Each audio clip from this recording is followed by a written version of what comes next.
So the challenge in my house is to find a part of the house that's not full of ceramics already.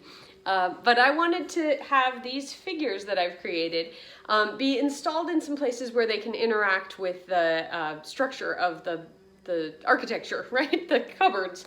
And so what I've got is I'm planning to have, you know what? I think my first guy sits best over with the legs over the edge here. And so I'm going to set that one up just kind of hanging out there. You know what? I might move this arm. The clay is still soft enough that I can do this. You might not have this ability depending on when you're working on your pieces. But I'm going to put this person's arm right up there. And I can keep working on this figure if I want to. But for right now, I'm just going to have the legs kind of hang down here. And I think I might, can you see that still? I think I might just put the arm on the leg there. But then I thought it would be neat if I could maybe have one of these guys interact with this handle. And so maybe I can have my figure holding on to this handle. I think if he held on, he'd probably swing his legs back that way. Yeah, I think that's how he'd hold on to that space.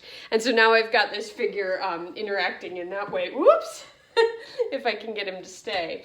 And then the other place I thought I might think about having somebody is inside, so that maybe this guy could be peeking around the corner to talk to his buddy over here. Hey, what's going on over there?